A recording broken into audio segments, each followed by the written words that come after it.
नमस्कार दोस्तों, आप सभी का बहुत बहुत स्वागत है आपके अपनी YouTube channel business education point पर। जैसा कि आप सभी को विदित होगा कि कल MPPSC मुख्य परीक्षा सामान्य अध्ययन प्रथम प्रश्न पत्र का पेपर हुआ था। उसी से संबंधित जो प्रमुख जानकारी है आज की इस वीडियो में आपके लिए उपलब्ध कराएंगे। और आज जो कि दूसरा पेपर भी हो चुका है, कुछ समय में हम उसका विश्लेषण आपके लिए उपस्थित कराएंगे। 7,000 से ज़्यादा विद्यार्थियों ने दी परीक्षा। MPPSC मेंस की परीक्षा में लगभग 100% उपस्थिति रही है, जो कि बड़ी बात है। रविवार को सुबह 10 बजे से दोपहर 1 बजे के बीच मध्य प्रदेश लोक सेवा आयोग MPPSC 2020 की मुख्य परीक्षा प्रदेश के 9 शहरों में आयोजित की गई थी। इसमें यह अभ्यर्थी शामिल हुए हैं जो प्रीलिम्स पास कर चुके हैं। MPPSC की प्रारंभिक परीक्षा 25 जुलाई 2021 को आयोजित की गई थी। प्रदेश के 9 शहरों में बनाए गए परीक्षा केंद्रों पर कुल 7,711 अभ्यर्थियों को परीक्षा में शामिल होना था, जिनमें से पहले दिन लगभग सभी ने परीक्षा में हिस्सा लिया है। यह परीक्षा 29 अप्रैल तक जारी रहेगी। रविवार को पहला पेपर हिस्ट्री एंड जियोग्राफी का इन लोग का पेपर था। परीक्षा में शामिल होने वाले अभ्यर्थियों के अनुसार हिस्ट्री में पूरा पेपर आसान था, लेकिन 3 नंबर के सवाल बेहद कठिन पूछे गए थे।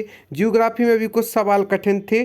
कई अभ्यर्थियों का कहना है कि पेपर अगर 3 मार्कर को देखा जाए तो थोड़े कठिन थे, बाकी पेपर आसान था। राजधानी में 3 सेंटरों पर हुई थी परीक्षा। MPPSC की परीक्षा में 3 नंबर के प्रश्नों ने घुमाया है, बाकी पेपर रहा है सामान्य।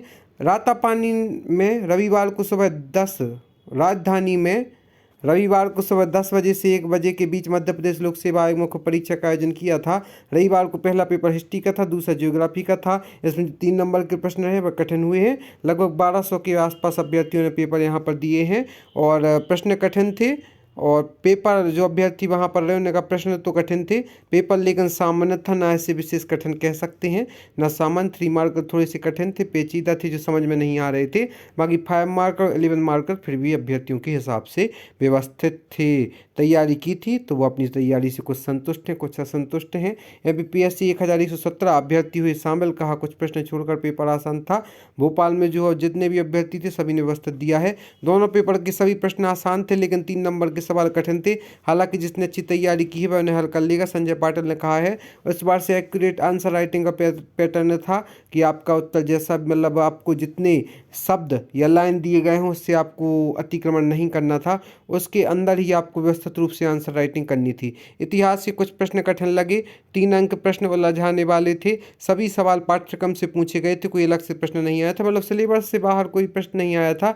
नहीं तो अभी तक अभ्यर्थी असंतुष्ट होती और वह विरोध प्रदर्शन करने लगते, लेकिन पेपर अपने हिसाब से व्यवस्थित था और उसी के आधार पर जो है सभी अभ्यर्थियों ने अपनी मेहनत को देखा है कि किस प्रकार से उन्होंने तैयारी की। और आगे का भी जो पेपर आएंगे उनका भी हम संपूर्ण जानकारी आपके लिए उपलब्ध कराएंगे। तो इसी प्रकार आप हमारे साथ बने रहें। साथ ही साथ डिस्क्रिप्शन बॉक्स में जाकर इंस्टा मौजूद के लिंक के माध्यम से आप हमारे लोक प्रशासन मध्य प्रदेश की प्रमुख रियासतें, हिंदी, एथिक्स, पॉलिटी, जियोग्राफी, साथ ही साथ प्रारंभिक परीक्षा जो कि 19 जून को आयोजित होनी है उसके लिए यूनिट 7, 9, 10 आदि की नोट्स परचेज कर सकते हैं। आप सभी के लिए अभी सुनहरा अवसर है। यदि आप अभी वंचित रह जाते हैं तो हमेशा पछताते रह जाएंगे, इसलिए आप आज ही हमारे हैंड रिटन नोट्स परचेज कर सकते हैं और अपनी तैयारी करते रहें। सभी के लिए बहुत बहुत बेस्ट ऑफ लक। धन्यवाद।